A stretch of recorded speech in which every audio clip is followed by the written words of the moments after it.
Welcome to World of Warplanes, and in this video we're taking another look at the Spitfire XIV, the Tier 8 British fighter. We're on the Road to Rome map, but this time it's the Breakthrough variant. And this variant has a central repair airbase, a command centre near the enemy spawn, and 2 local garrisons near our spawn. And this means that the enemy has an inherent advantage. If they can take their command centre and also hold the airbase throughout the game, it's likely that the bomber waves that the command centre releases will eventually flip one of the garrisons on our side of the map. This means that we have to try hard to hold those garrisons for as long as possible, but also try and take the airbase. Attacking the command centre is good, but because of the distance it's also difficult. Let's look at the order of battle, and we see immediately that I'm alone. I have a mod installed that puts an asterisk in front of the bot names, and we can also see that on the enemy team there's an RB17. And I noticed in the preceding video that this modification may not display the specialisation of the bomber, and I can't afford to assume it's unspecialised at this point. What's for sure, if it's well flown, I cannot counter it in most circumstances, and that's possibly going to affect the way I play this game. We'll have to see what develops.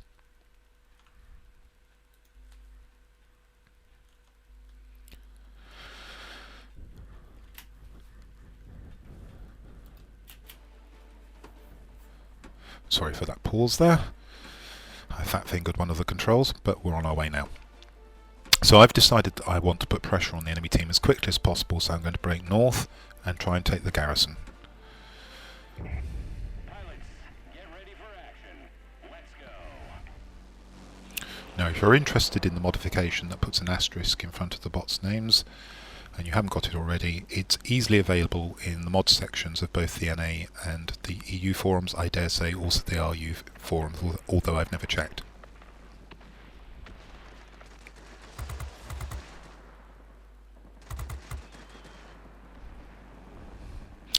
I'll also point out that because of my age, I'm used to using old-fashioned measures, the imperial measures, so everything is in miles per hour and feet. I do apologise for those of you who prefer meters and kilometres per hour, but they mean nothing to me, I'm afraid. So we've nearly got this garrison. One more aircraft will do it. And there we go. But as we take it, the enemy takes their command centre, and that means there's going to be bomber waves coming to this garrison from this point onwards.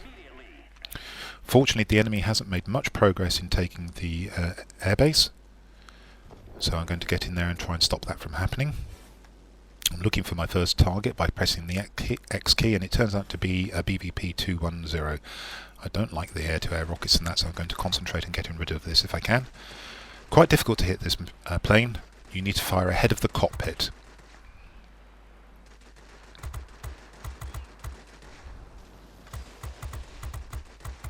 And having got him, that's actually enough to take the airbase, and already we're in a good tactical position. I'm going to clear out more of the bots.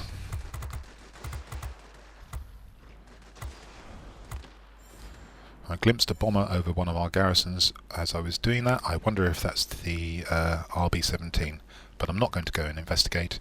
I want to make sure that we've got this airfield securely under control.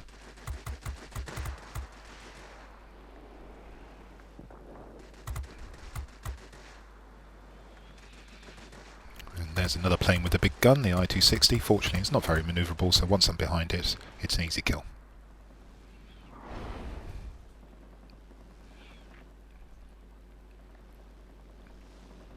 And I'm going to stop there, because that turned out to be the RB17 in front of me, and I want to discuss what he's doing. When the game Version 2 of the game was released in October 2017, and the RB17 was released as a premium Tier 8 bomber. This was a good tactic. The RB17 has a fast reload, and back in that time it was quick on the floor, and what that meant was it could go through a sector very quickly, drop an accurate payload, flip the sector quickly and move on. However, in the middle of 2018, this type of bombing was nerfed. I think it was patch 2.0.5, if I remember correctly. And what that meant was that bombers on the deck started flying much more slowly. which makes them much more vulnerable, and also they can damage themselves with their bombs. And I think that's what's going to happen shortly. So I don't recommend this tactic for bombing, and I think this player is experimenting because a little later you'll see he has a different approach. Possibly because he destroyed himself with his bombs, although I got credited with the kill, as we'll soon see.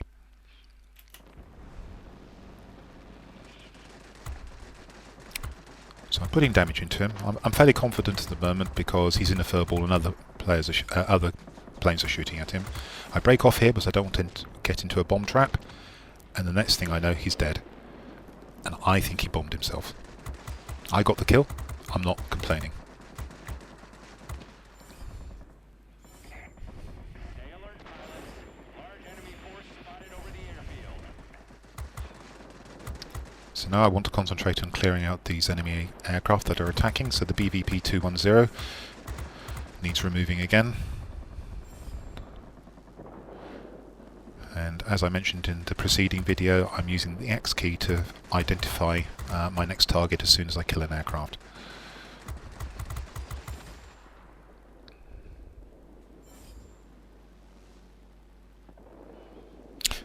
I'm also keeping an eye on the garrisons, but there's very little threat over there, and we know the RB-17 has got a long way to go to get to the garrisons, so I'm feeling pretty confident at the moment. I don't need to exert myself to get the command centre. We're in a winning position as it is. The repair base allows me to replenish my hit point pool, and that's a significant advantage.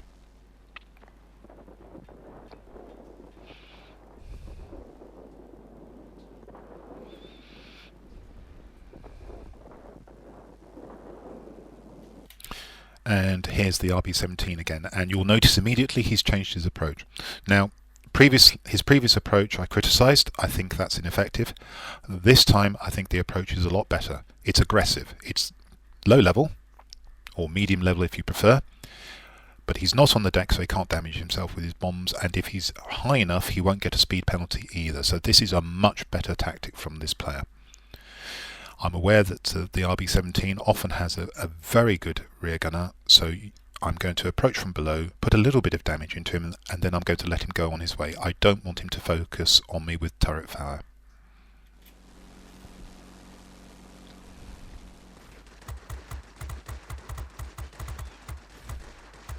Done as much work as I want to do, now I want to get away.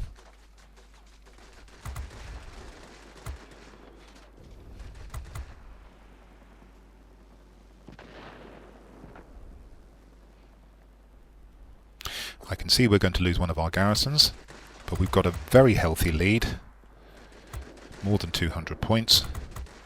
I believe holding an airfield and the other garrison will be sufficient to win this game. And there's an Akamatsu medal, 400 capture points in a single sortie.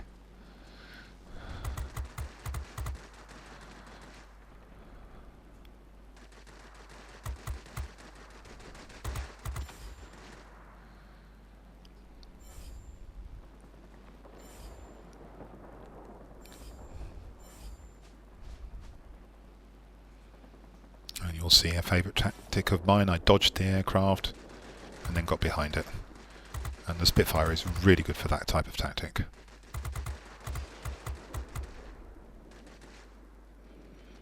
I don't want to be dragged out of the middle, but I can't resist shooting at a big HP pinata like a ground attacker, so I do spend a little time shooting at that.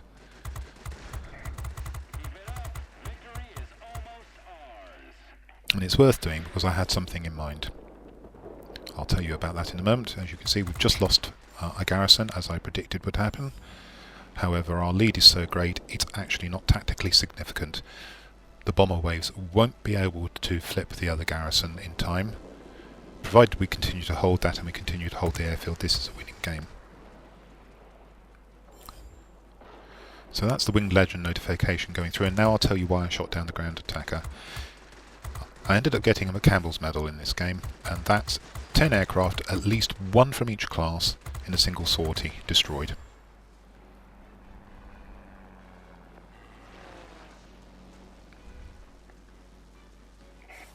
Be advised, a line of thunderstorms is approaching. We'll soon be unable to provide support. Now I was thinking about going to attack the command centre there. There's a lot of enemy aircraft.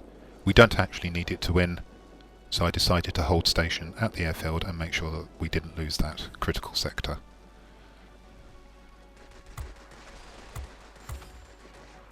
And now we have the Hero of the Sky badge.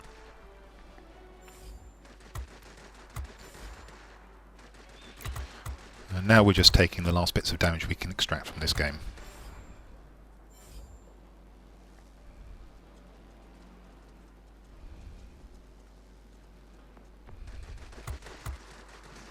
Sloppy flying from me there. I allowed my enemy bot to ram me. I take revenge, but I shouldn't have been rammed. In another game that could have been a critical error. And there is the ace notification.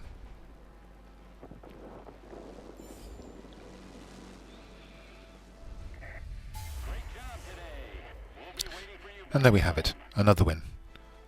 Another good clutch of medals and a nice personal points tally.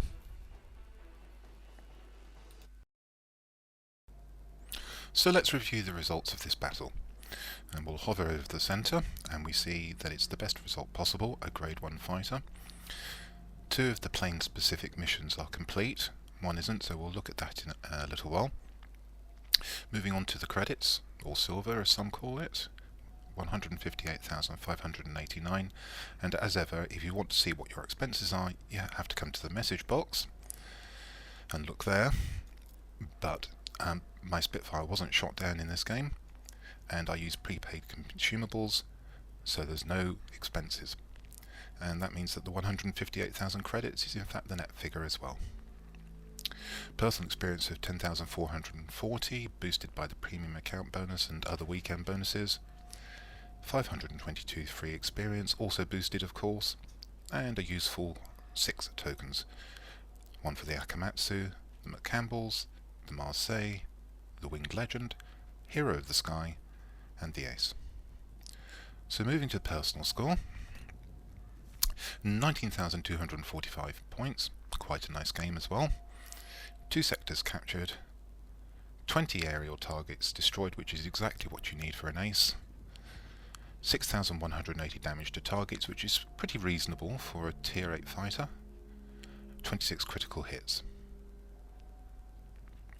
And we look at the capture points, 540, and if we hover over that, we'll see that 360 of those were defending, which isn't surprising as, again, we sat over the airfield for quite a large part of the game.